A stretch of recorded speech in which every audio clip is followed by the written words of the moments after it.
digital gaming, and the media playground. Today we've seen the rise of something called esports, an official sport where competitive gamers play each other in tournaments, and soon it may even be in the Olympics.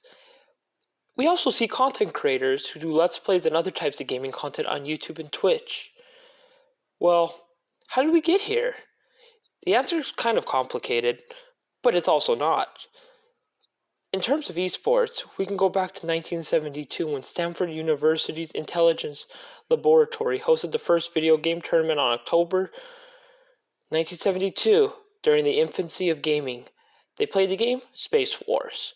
But gaming can be tracked even farther. Let's go back to mechanical gaming.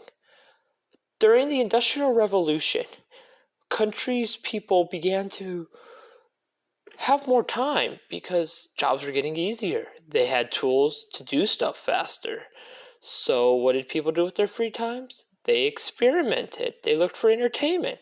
In the 1880s, we saw the rise of coin-operated contraptions in these industrial countries, such as the penny arcade. We would later see the slot machine and the pinball machine. However, in the 1930s and 40s, parts of the United States began to ban slot machines and pinball machines because they were worried that their people were getting addicted because of its fun nature. Places such as Los Angeles, Chicago, and New York were part of the ban. December 14th, 1948, Thomas T. Goldsmith and Ray Manel created the cathode ray tube amusement device, which is not well documented in our history, but it was the first CRT-powered screen and early computer display, and it sort of had a controller that let stuff move. In 1962, students at MIT created the video game Space Wars, a computer for computer science students to play to study digital code. And it was also the first game that would be distributed. It was distributed to other universities where students could play it. However, due to the computer's high cost and the high cost to make the game, only 30 were made. And then that leads us to 1972 with Rafflebear, who created the Magnavox Odyssey, a gaming console that was based off the popular sport tennis, or in this term, table tennis, where two circles hit another circle back and forth, and there was a scoreboard. He would show off the prototype in a closed facility to college students in California. One of these students who attended was a guy named Nolan Bushnell, who would steal the Odyssey idea because he thought he could do the Magnavox Odyssey better. So he started a company in Silicon Valley, California, Nolan Bushnell, named Atari. Atari was named after the Japanese game Go. He would then start development on a game called Pong, which was basically the Magnavox Odyssey's table tennis game, but better, people thought, and more fun. He would release it and put it in a bar, and it was a huge success. In 1975, they would work on a home version of Pong, where he would put Steve Jobs and Wozniak on the task of making it. However, Wozniak did most of the work. And you would know Steve Jobs would leave Atari and create Apple Computers, which, yeah, a small company there. 1977 would be the release of the Atari home console. However, Atari could not fund the release of its console because people didn't know what a console was. A box where you played different types of games, that was kind of weird. So he sold his company to Warner Brothers, and they did the distribution of it. At the time, the term video game console didn't exist. It was an interactive computer device. Atari would be a huge success, the Atari 2600 console. It would lead to mini games being made. Well, in 1979, a bunch of Atari employees quit due to poor pays and no credit for the games being made. They'd create the company Activision. Atari did not like the idea of people making games for their console other than them, so they sued Activision. And the courts ruled that third-party development is legal and people could make games for other people's hardware. So we saw the beginning of third-party development. During this time, there was also a big popularity in arcade games. such as 1979's Space Invaders, 1980's Pac-Man. Pac-Man fever was everywhere. Cartoons, movies, songs, everything. 1981, we saw the hit of Donkey Kong. Other consoles came, competition like Mattel's Intellivision and ColecoVision. And we saw the evolution of game graphics in the 1980s, including bits, binary digits. 1983 would be the gaming crash in the United States. Because of the court case with Activision, anyone could make games. And because there was so much money in the game industry, everyone was making games. Even Quaker Oats was making games. Yes, the oat milk company. So there were a lot of bad games. People kept buying bad games. People did not like bad games. People stopped buying games because they thought all games were bad. And the game industry crashed. Except for, there were some game companies that survived on the Apple II computer during this time. However, the game industry would return in 1985 with the release of the Nintendo Entertainment System, which marketed itself as a toy. It came with Rob the Robot and the Zapper Gun for Duck Hunt, and launched with a killer hit, Mario Bros. Nintendo had gotten its idea based off its popular 1983 console, the Famicom, because Japan had not seen the same gaming crash as the United States. And Nintendo brought back quality because they had a chip that locked other developers from being able to publish on their game device. What this means is they could control who was publishing on their platform, because without that chip, your game would not work on their platform. So Nintendo basically created a seal of quality that only good games could be released on the platform.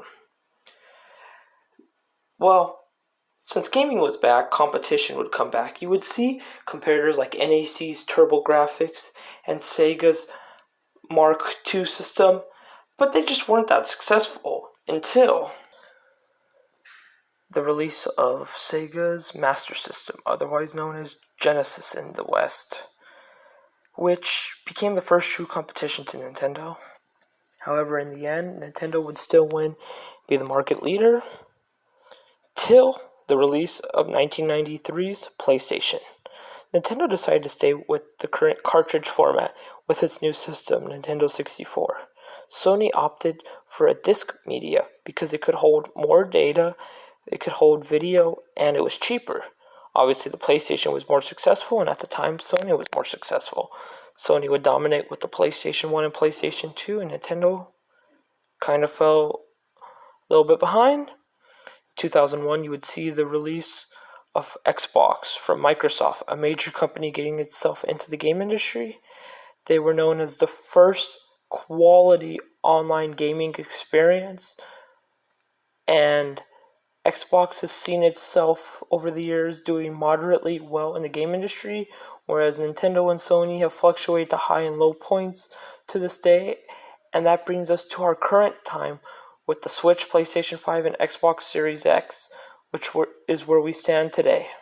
The internet opened the door to social gaming and enabled the spread of video games to devices such as tablets and mobile phones, making gaming more portable and creating new segments in the gaming industry. The internet also opened the door to virtual worlds, multiplayer online battle arenas, and massively multiplayer online games. MMORPGs, or massively multiplayer online role-playing games, are set in virtual worlds that require users to play through an avatar of their own design. The term massively multiplayer is an aspect of MMORPGs, which allows players to reach a bigger community in gaming. Some examples of MMORPG games are World of Warcraft, Black Desert Online, and The Elder Scrolls Online. MOBAs, or multiplayer online battle arenas, like League of Legends, are usually aimed at teens and adults. Children who grew up in the 2000s even had their own moderated virtual world with games like Club Penguin, Build-A-Bearville, and Webkins. These online games offered younger players to experience online gaming in an age-appropriate setting with virtual socializing. Online fantasy sports games also reach a mass audience in the gaming industry. Players assemble teams of real-life friends or virtual acquaintances and use actual sport results to determine scores in their online games. In 2017, over 59.3 million people played fantasy sports in the US and Canada. Electronic games inhabit many platforms and devices and have a vast variety of genres, which results in the difficulty to categorize them. The game industry, represented by the Entertainment Software Association, organizes games by gameplay, the way in which the rules structure how players interact with the game, rather than by any sort of visual or narrative style. The top video game genres are shooter, action, role-playing, sports, adventure, fighting, strategy, and racing. Mobile gaming is changing the way people look at digital games and their systems at home. While games themselves are no longer confined to arcades or home TV sets, the mobile gaming media gained power as entertainment tools, reaching a wider and more diverse audience. This has resulted in gaming being an everyday form of entertainment. Nintendo Switch acknowledged this need for being able to play wherever and is the reason why you can play handheld or mounted on the dock. Virtual communities are common around online video games and fantasy sport leagues. PUGs, or pickup groups, are temporary teams that are assembled by matchmaking programs integrated in the game. Players in PUGs can range from noobs, which are inexperienced players, to elite players. Oftentimes, during matchmaking, you can run into players that can ruin your game experience. For example, ninjas are players that snatch loot out of turn and then leave your group party, and trolls are people who intentionally spoil or ruin gaming experiences for others. Many gamers get frustrated dealing with noobs, ninjas, or trolls, which leads them to joining groups called guilds or clans. These groups can range from small and easy to large and demanding. Players can communicate through voice, chat, and text, which have led some players forming lasting friendships and even romantic relationships if they are lucky. Communities also form outside of games, through websites and even face-to-face gatherings such as esport events. Another popular gathering are conventions and gaming expos that allow video game enthusiasts to test out new games, meet video game developers, and compete with other players. Electronic Entertainment Expo, or E3, is the place where the biggest new game titles and products are unveiled. The Penny Arcade Expo, or PAX, is a convention created by gamers for gamers, which is held each year in Seattle and Boston. The main attraction is the Omegathon, a 3-day elimination game tournament in which 20 randomly selected attendees compete in games across several genres. Conventions are also known to smell because of the attendees having poor hygiene. This has led to conventions putting up posters telling guests to take showers before coming to the event. However, it seems to be an ongoing problem since many in the gaming community have experienced going to conventions and not noticing a difference in others' hygiene. Other than the smell, conventions are a way to socialize with people that have the same interests and being able to play new video games before anyone else. Mass media products are almost always collaborative efforts, as is evident in credits for movies, television shows, and music recordings. The same goes for digital games. What is unusual about game developers in the gaming industry is their interest in listening to gamers and their communities in order to gather new ideas and constructive criticism and gauge popularity. Players also collaborate with others to share shortcuts and cheats to solve tasks and quests, and to create their own modifications to games. This sharing of knowledge and ideas is an example of collective intelligence. Collective intelligence is necessary to work through levels of many games. For example, in World of Warcraft, collective intelligence is highly recommended. Gamers share their ideas through chats and wikis, and those looking for tips and cheats provided by fellow players need to only Google what they want. The most advanced form of collective intelligence in gaming is modding, slang for modifying game software or hardware. In many mass communication industries, modifying hardware or content would land someone in a copyright lawsuit. In gaming, modding is often encouraged, as it is another way players become more deeply invested in a game, and it can improve the game for others. For example, Counter-Strike, a popular first-person shooter game, is a mod of Valve Corporation's first-person shooter game Half-Life. The developers of Half-Life encourage mods by including software development tools with it. Counter-Strike, in which counter-terrorists fight terrorists, emerged as the most popular among many mods, and Valve formed a partnership with the game's developers. Counter-Strike was released to retailers, eventually selling more copies than Half-Life. Today, many other games such as The Elder Scrolls have active modding communities. The ever-growing relationship between video games and other media, such as books, movies, and television, leaves no doubt that digital gaming has a permanent place in our culture. Like other media, games are a venue for advertising. A virtual billboard in a video game is usually more than just a digital prop, as in some television shows and movies, it's a paid placement. And like other media, games are a subject of social concern. Violent and misogynistic content has from time to time spurred cause for more regulation of electronic games. But as games permeate more aspects of culture and become increasingly available in non-standard formats and genres, they may also become harder to define and therefore regulate.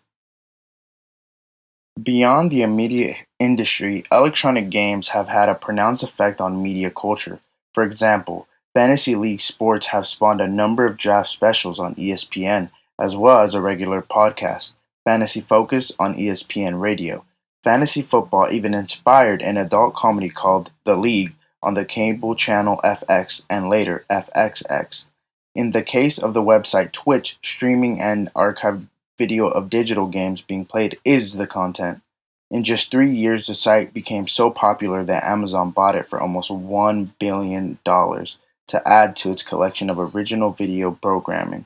Like television shows, books, and comics before them, electronic games have inspired movies such as the Resident Evil series from 2001 to 2017, Warcraft 2016, and Rampage 2018. For many Hollywood blockbusters today, a video game spin-off is a must-have item. For example, the box office hit Guardians of the Galaxy in 2014 inspired the episodic digital game Guardians of the Galaxy, the Telltale series, in 2017, which is available on console, PC, and digital platforms. Books and electronic games have also had a long history of influencing each other. Japanese manga and anime, comic books, and animation have also inspired video games such as Akira, Astro Boy, and Naruto. Batman Arkham Asylum, a top video game title introduced in 2009, is based closely on the Batman comic book stories, while The Witcher, an action role-playing game for PCs, is based on Polish fantasy writer Andrzej Sapkowski's saga. Perhaps the most unusual link between books and electronic games is the Marvel vs. Capcom series.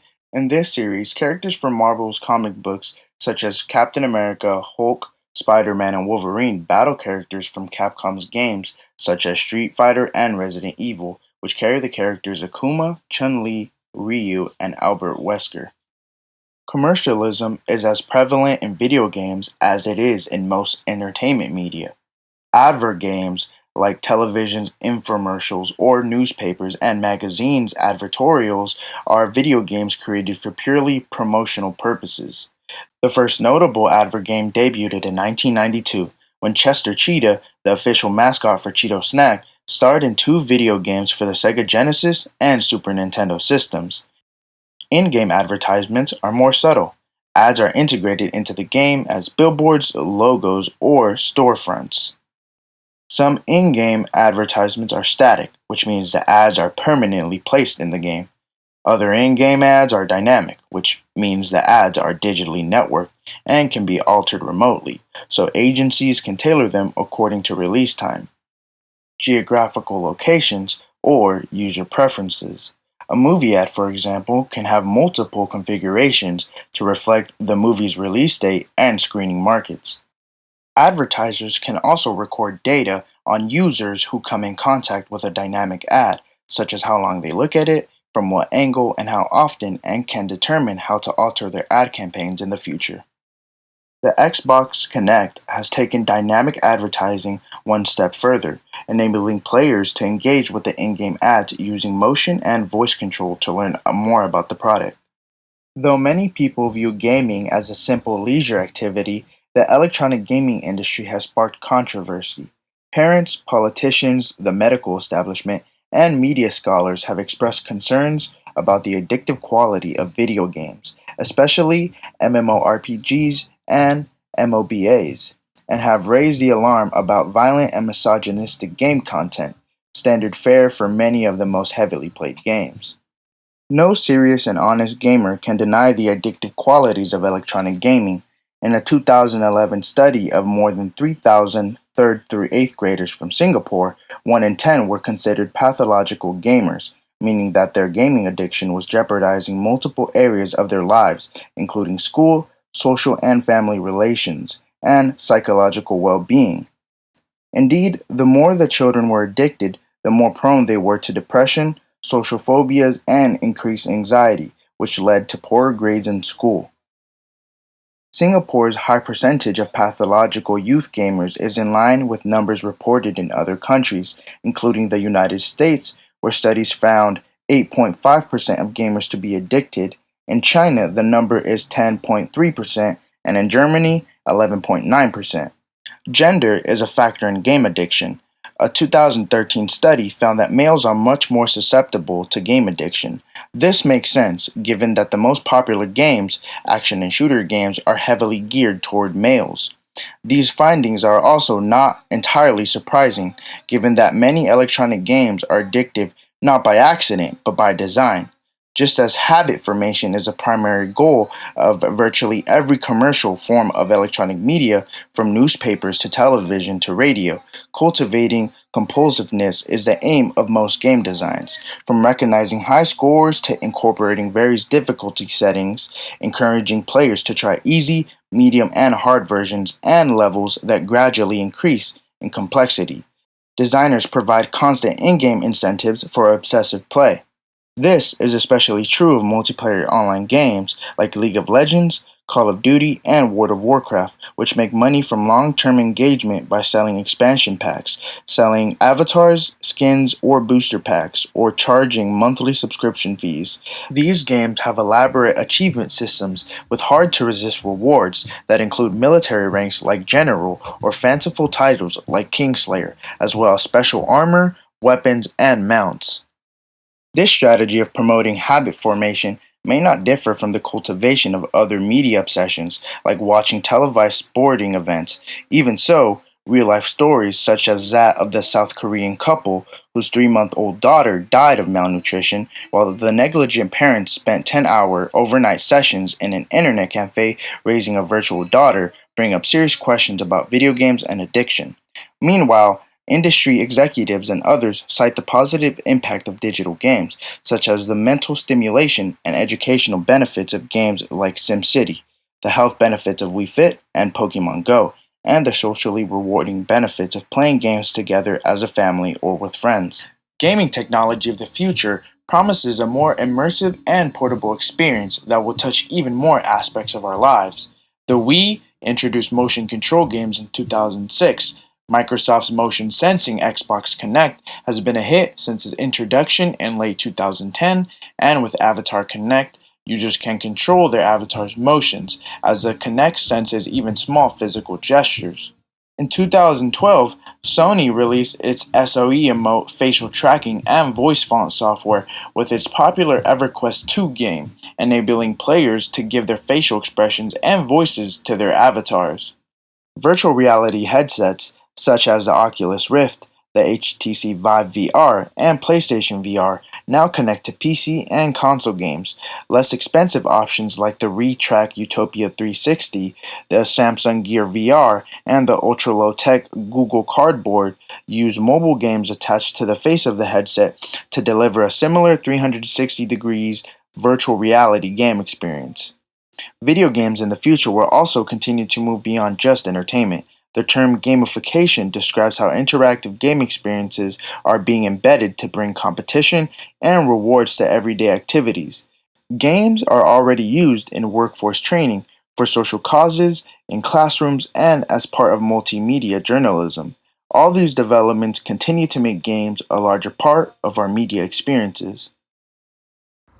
Digital gaming has become a major industry for the US. The nation's video game market, reaching wide audiences, adds up to about $25.1 billion annually, and its impact has affected global sales, which reached to about $128.5 billion by 2020. Digital gaming can expand its business beyond consoles and games and into other sectors of the media, such as online subscriptions, companion books, and movie rights. First, we can look at the ownership and organization of digital gaming. Following the footsteps of gaming consoles used for television sets, gaming platforms on mobile devices and social networks continue to expand the video game industry. The expansion of the gaming market has opened up opportunities for a variety of new game publishers throughout mass media. However, it is essential to consider that sometimes it can be very selective. For instance, the Halo series created by Microsoft actually bolstered sales for the Xbox gaming console. The Uncharted series created by Sony was offered only for people who own the PlayStation. And finally, The Legend of Zelda, created by Nintendo, was available only for the company's gaming platforms, such as the Wii, the Switch, etc. Hence, you can see that the three major console makers publish games that are sometimes proprietary, in which they will only allow it to be accessible through the company's system. This type of system pushes the general public to invest in other products of the company. For instance, you would have to purchase the Xbox if you're interested in playing the Halo series, and ultimately this would bolster business for the overarching company. In this case, it would be Microsoft. However, more often than not, game publishers are independent companies that produce and distribute games that are playable across numerous platforms as opposed to one signature console. Similar to how movies are produced, the business behind the production of games encompasses the developers and the distributors. Blizzard and EA are two leading independent game publishing companies, and they accomplish this success by adapting to constantly evolving technology and the dynamic needs of the gaming public. For instance, Activision, in its early years, had a system in which they gave royalty payments and name credits on game box covers for its game creators, which deviated from the standard of developers remaining anonymous for other game publishing companies. Hence, as a result, really good designers and programmers changed to working in Activision for the benefits, which helped the production of iconic top-selling games such as X-Men, the Call of Duty series, and Guitar Hero. EA is another well-recognized video game company for its top talent. The name Electronic Arts is a tribute to the United Artists Film Studio established in 1919 by three actors, Charlie Chaplin, Mary Pickford, Douglas Fairbanks, and one director, D.W. Griffith, and all these people eventually broke away from the film industry. Some of the old games EA produced include Pinball Construction Set, Seven Cities of Gold, and The Bard's Tale. Like Activision Blizzard, EA has been expanding their impact by moving toward mobile and social gaming by acquiring PopCap Games. Of course, the competition between businesses of similar interest is always prominent between big companies. For instance, in hopes of competing against Activision Blizzard's World of Warcraft, EA created Star Wars: The Old Republic. Now moving on to the structure of digital game publishing. Game publishing that costs the most include development, licensing, manufacturing, and marketing. Most of the development budget goes to paying talent, digital artists, and game testers. And when it comes to licensing, there are two types. The first one encompasses independent game makers to pay royalties to console manufacturers such as Sony or Nintendo for the right to distribute a game that involves the use of the system. And these royalties would vary from being $3 to $10 per unit. The other form of licensing involves intellectual property, such as stories, characters, personalities, and music that require license agreements. This essentially places ownership and value on products that are less tangible, such as a video game character. For instance, EA Sports paid John Madden $150 million to use his name and likeness in their products for the next 10 years from 2005. Usually, marketing costs are equal or exceed the developmental costs. Producing a game is one hurdle, advertising and marketing it so that it remains circulated throughout the masses following a successful launch is another. For instance, Rockstar Games spent $150 million for the marketing of Grand Theft Auto V and $115 million in its development, making it the most expensive digital game to date. Furthermore, online promotions, banner ads, magazine print ads, in-store displays, and television advertising are all media that a company can invest in when marketing their products. Moving on to selling digital games, the emergence of the digital era has evolved the way electronic games are sold. If you have not already noticed, many digital games are now free to play, and digital application stores open up access to games immediately to everyone who owns a device. It is essential to consider the three main pay models in the electronic game industry: the box game retail model, the subscription model, and free-to-play model. The boxed or retail model is the most traditional, in which games are released on CD-ROMs and DVDs, and contemporary box games were sold with offers of additional downloadable content. The subscription model encompasses the gamer paying a monthly fee to play the game. As an example, people who want to play World of Warcraft and Star Wars: The Old Republic have to pay $14.99 a month, along with buying the game. However, with so many free-to-play games available to the general public now, the subscription model was able to expand its business beyond the video game industry. Lastly, the free-to-play model appeals to a larger audience because of the fact that it's free. You may have noticed or even played some of the free-to-play games such as Clash of Clans or League of Legends. However, a question most people ask is how to make profit when the game you're selling is free. Hence, it is essential to understand that much of the revenue generated from a free-to-play game can come from in-game purchases, which include intangible objects like points of the game or purchasable customization features. Moving on to the digital distribution of games. Before, people would have to go to a game shop or a retail store to purchase a physical copy of a video game, such as a DVD, but now the evolution of technology has changed the face of purchasing games. For example, in the PC gaming, a sector that we must consider, an application called Steam, which is an online platform from game developer Valve that allows you to buy, play, create, and discuss PC games, holds up to 7,500 games, allowing its more than 125 million subscribers to have a vast number of games to choose from. Other platforms include Amazon, GameStop, and Origin. Game distributors, which are Google Play and Apple's Apple Store, allows users to buy games on mobile devices. Hence, it is likely that everyone here is able to access either Google Play and Apple's App Store due to the fact that everyone probably owns an electronic device that uses these programs. Notice how easily accessible these games are. While the cost to make console games are fairly large, producing a mobile game does not require as many resources.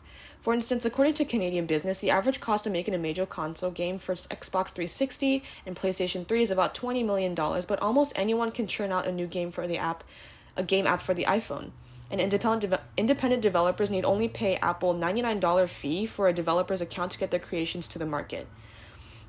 Hence, the emergence of technology such as mobile phones and tablets has allowed for the game creation dynamic to change. In a sense, creating a game for the general public can be a lot easier now that costs are not as huge. Considering the budget required to make a mobile game, anyone can make a game. However, the game developing process still takes time, creativity, money, and a little luck. In 2011, California law enforcing fines for renting or selling M-rated games to minors was established. However, the Supreme Court granted electronic games speech protections afforded by the First Amendment. This is because people believe that, much like books and movies, video games had a story to communicate to its audiences through its characters, dialogue, plot, music, and visual art. I would like to refer to Justice Antonin Scalia and how she explains the differences portrayed in digital gaming and their content. She claims that they're rather intellectual and not constitutional. Ultimately, it is important to note that the Supreme Court does not protect digital games from being rated poorly. Certain audiences, such as concerned parents, exhibit their opinions on the harms of violent, mature-rated video games upon children.